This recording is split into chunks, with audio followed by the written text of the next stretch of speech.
Cześć! It's Michalina from Coffee That Gives It Back. What you are about to see is something way too long to fit into one short video, so I decided to divide this subject into two separate episodes. Today, in the next 15-20-ish minutes, you will discover something very exciting about coffee, but you will also witness my first interview ever. Fun fact, I graduated from journalism in 2011, so here we go.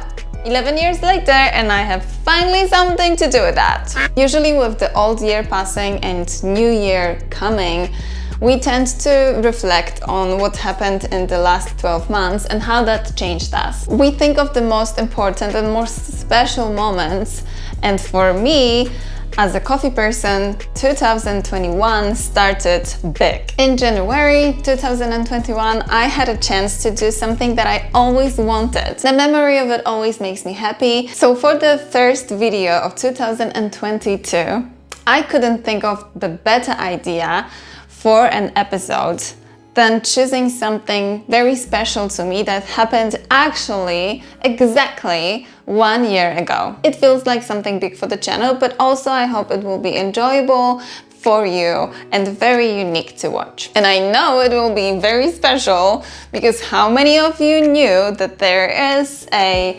coffee plantation in New Zealand? Hello. Who has ever been to that plantation? Hello.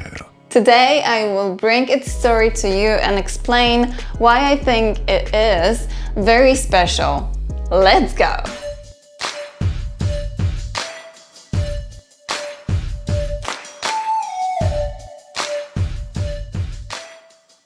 Ikarus Coffee Farm, as that's what its name is placed on the tip of the North Island of New Zealand on Pukerau Hills, very close to the town called Kaitaia. Even though the weather over there is pretty warm, and I guess you can describe that climate over there as something very similar to the tropical areas of the world, but it's still very far away and very different from the climate that coffee trees usually prefer and where the coffee trees usually grow.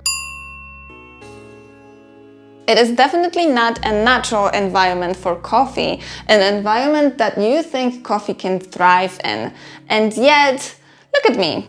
Here I chew on very well developed coffee bean that was growing in New Zealand. I reached to Ikarus Coffee Farm through Instagram. I was following them for some time and I've noticed that they are approaching the harvesting season, and I thought they might need some extra help with picking coffee. One day I spontaneously asked them if they maybe need some help, because I would be very happy to go over there, and they replied, "Yes, Michalina, sure, come on up." And that's how I met Rob, the owner of the plantation. He's not only very passionate about coffee, but also he's a very kind and humble person. I enjoyed my journey over there with him a lot, so I couldn't possibly not invite him to take a part in the episode about his project. Who, if not him, is the best person to talk about it? So Rob was very nice to offer some time at the beginning of the harvesting season, really.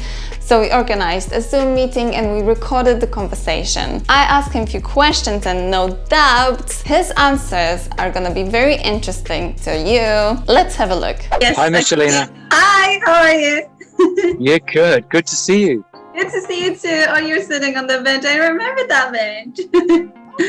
Yeah, do you remember the view from the bench? I do. I do. I can show you. I can Yes, show you. please. These little coffee guys, they're growing right now quite beautifully. Oh, hello guys. Aren't they looking good? I'll give you a They- close-up. We've just picked a few the other day. So Yeah. there's a few gone, so the ripe ones have kind of gone. But this is the first year these guys have fruited.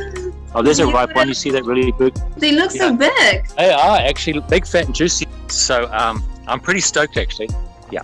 What did make you to start growing the coffee? Interest, like, giving it a go, seeing what's possible. When we first arrived here about 22 years ago, we just put a whole lot of things into the ground, subtropicals, all sorts of different types of plants. And we had about 5 coffee plants that were in the ground growing. And at some stage, so about 17 years ago, we started with coffee vending at markets, which we're still doing. And about 13 or 14 years ago, we started roasting. So, the more you get into something, the more, you kind of expand your understanding of coffee as a whole. And the plants were sitting there in the ground and kind of encouraging me to take a look to see what was possible with that fruit that they produced. So one year we put to, and we just, we'd done it all by hand, the process, and, roasted it because we had a roaster and the rest of it. So and cupped it, took it, shared it with some friends, took it to the market, and it was quite exciting to be able to do that. So at that point, we had quite a lot of coffee off those 5 plants. And maybe it was just a fluke year or something that was unusual because there was a very good volume of coffee being set. So it was really encouraging. So I collected like a few hundred seedlings that were germinating underneath these plants, potted them up and planted them out. And now that, looked after them for quite a few years, but they didn't, the issue was that they didn't perform as I expected, not retaining the beans. So yeah, they all came out, but this varietal that we've got in now is doing really well. For fruiting, they need the care.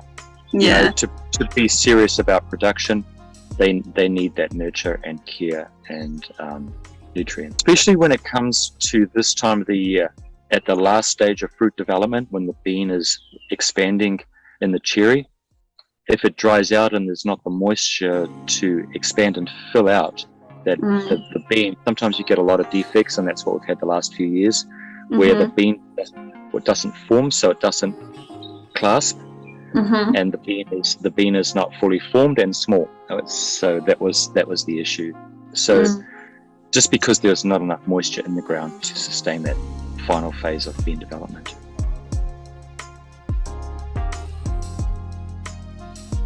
So we sort of started picking about a week ago.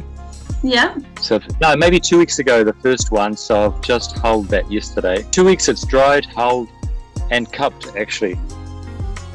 Oh, you're drinking it right now. How cool. Yeah, it's just roasted. I've got a little cafe logic. That's always so exciting to growing coffee. Yeah. It's not until you actually sip it and assimilate it and connect in that manner that you realize it actually.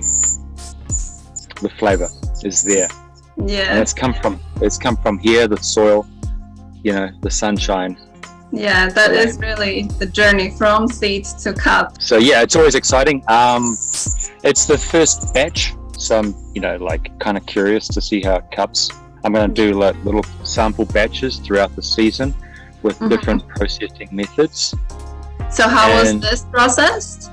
Was it this was honey process, dropping the pH down to about 4, just a natural aerobic, it's been pulped, natural aerobic, not a lot of water. The beans are submerged, or more or less just within their juice and a little bit of water, like you saw.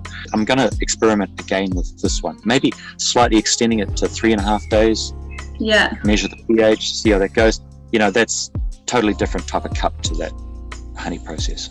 Yeah, it's very, very inspiring that you're open for those experiments and you're not afraid of trying different things and just finding what the coffee. I'm a little afraid, yeah, because if you really stuff it up, oh yeah, there's always the risk. I won't be doing any more naturals.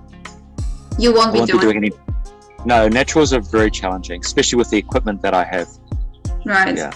So I won't be doing that, and I'm not a big fan. I'm not a huge fan. You are the farthest south plantation from the equator, right? Yeah, 35 degrees south. It's 1,200 kilometers outside of the coffee belt. Cancer, the Tropic of Capricorn, is considered the coffee belt between that zone. But with climate change and all the rest of it, and us having a maritime climate here, it's possible. So what's exciting is that this varietal that we're growing is very unique. And as you saw, they've got this little pyramid kind of Christmas tree shape to them. So What really is the appropriate. name of the variety? The varietal, it actually has 3 names, which like is a little confusing.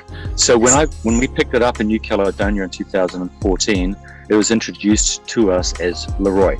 So that's how they know it there in New Caledonia, LEROY. Its botanical name is Arabica var Laurina. It's quite often called also Bourbon Pointu.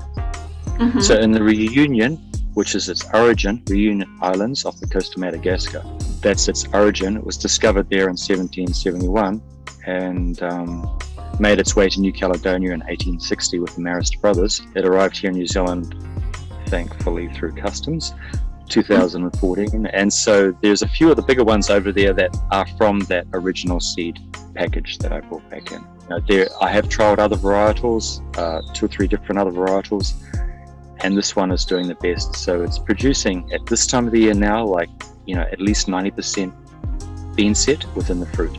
So the big issue for us in the fringe of, growing coffee is that the plants are affected by the cold through the winter. And these very compact plants are retaining and producing beans better than anything else that I've trialed. So the big issue is that a lot of the other varietals were aborting their fruit due to climatic factors. Right. And these plants are not. Describe the climate of north of New Zealand. What is the highest temperature during the summer and how much it drops during the winter time? Just to compare it with those standards, like typical environments of coffee growing areas. Yeah, so we got less light in the winter, cooler days because of less light. How much the temperature drops during the winter? So we can get down to about 10 degrees at night, quite common, and up to about 17. Summertime is between 12 and 27 degrees. So it can be quite cool depending on the wind direction in summer, and up to 27. Very rarely hotter than that. But in saying that, Arabica coffee doesn't like it. Like optimum for Arabica is between 15 and 27 degrees. That's optimum. With an optimum annual rainfall of about 1,700 millimeter to 2,000 millimeter, which is kind of just about where we are, apart from these last couple of droughts. What is the altitude? We are 140 meters above sea level. Right. But like I've said to you, we mimic very high altitude. So high altitude creates that density of the compounds within the coffee bean. So we have very dense coffee here. So dense sometimes that you don't really even get a very clear first crack. Nice. But it does expand, like when you're roasting it naturally. It's just not. It's not a loud crack. It's very muted in its development. I just want to give a little bit of understanding of this varietal. So it only has a third of the caffeine of the Arabica var Laurina. It has only a third of the caffeine content of all other varietals. It's making it very unique. So it is a softer, more delicate mouthfeel because of that. You don't have that intensity of acidity. So it makes it very accessible and pleasant. Like right now, it's a little bit of sweet rhubarb, vanilla, and stone fruit with a cocoa base. So it's light medium roast. The extreme of growing coffee here at 35 degrees south also has quite an influence on the cup. That influence being the density of the coffee. So when you've got a lot of daytime, nighttime fluctuation in temperature and between summer and winter, so it's because of the extremes, it creates density. So this is also achieved at a very high altitude. So why high altitude coffee is often sought after is because of the density. So the concentration of compounds like all the 1,500 different compounds within the coffee bean are more concentrated and more accentuated. So that also influences the cup. Why this varietal is actually so rare globally is because it has low caffeine content, and that makes it very susceptible to pests and diseases. So the caffeine is what we love, but it's what deters bugs. Right. But we don't have any pests and diseases, which makes it possible to grow here. Whereas it's very challenging in a coffee growing area to grow this varietal because other plants will infect it. That's why it is actually one of the rarest coffees on the planet. That's a fact. Yeah, makes a lot of sense. So how many kilos of coffee cherries do you think you're gonna get this year? No idea. No idea. How many have you had last year? I think it was only just over 200 kgs of cherries, maybe 220. Yeah, so like we only offered, I think, about 22 kgs of roasted coffee last season. So like it's only a drop in the ocean. So how quickly the coffee sold out last year? It's about an hour. In case someone would be interested, how they can check? What is the way of saying that the coffee is available? So they go to a Ikarus, Ikarus coffee website, and there you can register interest, which is just basically leaving your email address. Then you get that notification. Everybody gets the notification at the same time, that's it. But I might this year like do a couple of different releases and let people know that it will be released on a day. I might just have a couple of dates, times set, and say these will be the 2 release dates or 3 release dates. We're kind of in a transitional phase, like these 500 when they come on and start producing, and irrigation, it's all a game changer. And getting a few more people on board in the area that I'll be collaborating with will definitely boost the volume. So yeah. That's exciting. Like I'm having some people coming along today after this interview to pick up 150 plants. And just, there's a lot. I've got about 3,000 plants going out next year into the area. All right. So other people are interested in growing the coffee. Wow. Look what you started. Yeah, it's gonna happen. Like, my dream is that, the far north here is the next Pinot Noir Central Otago area, and but in coffee in the far north. So it becomes maybe a bit of a destination for, people who love coffee. Yeah. And it's happening here in New Zealand, which is like, wow, no. So nice to hear that there are other people who see it as a potential for in New Zealand. So and that some of these people that are coming on board are growers, so they know more about growing than myself. Right. In the area, they've been growing in the far north. This guy that came yesterday was, his whole life has been involved in growing, different crops. So people who are switched on to growing and are going to, delve into coffee are gonna, set a new expertise, growing expertise. Right. Do you have anyone already wolfing with you, or?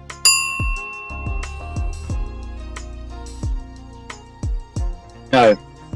Just some friends coming in occasionally, dropping in. Yeah, and, I think it's difficult right now. Some children of a friend were wanting some pocket money, so they were, into it. Yes, yeah. Yeah, so no woofers around, but it's not a huge crop. Yes. Based on the last couple of years of drought. Like when you were here, we were in a second severe drought. Shortly after you left, mid-February, we did get some rain. The year before, we had 4 months, absolutely no rain, hot. No. So the plants, these are looking amazing. Considering we've been through that, the plants are looking great, and they're kind of taking a bit of a year out. So some are producing, some are not. It's not going to be a huge crop anyway, so it's kind of timed itself really well. Over the situation and people not being around. Yes, so, I'm sure we'll get it all picked. Do you think next year they're gonna be? Yeah. Fine? So Yeah. these 500 in front of me and above, they are going to, like, they're producing some as you just saw now. Mhm. So that's the first time that they've fruited. So these guys have been in the ground for 3 years, and this is the first bit of fruit that they're showing. If they had irrigation up to this point, they would be having a lot more fruit. So Right. it's really quite exciting to have all the, fertigation, irrigation laid out, and that will affect next year's crops. So I'll be able to give them lots of nutrients and water, even if it dries out. So when they come into flower and fruit development, which will, they'll flower probably late January, February, and those beans will be retained on the bush until this time next year for picking. So about 11 months on the bush, but they'll be in very good vigor for that process to happen for that bean development. Would you agree that there are benefits of specialty coffee over the commodity coffee, like the coffees from supermarkets to it? What are your thoughts on this? Yeah, I totally agree. Like, to immerse yourself into the origin, provenance of a cup adds another dimension to it, wherever it is from. So if it's traceable to source, to a farm, to an area, of course, it enriches your experience to know a little bit of its journey.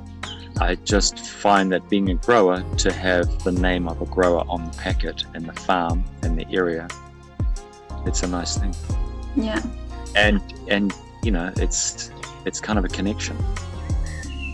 Connection and appreciation. You know very well yourself that it's a lot of work that you put into it, and even though it's just a small plantation, for people who do it for a living for generations, it would be nice to be acknowledged in the whole process, right?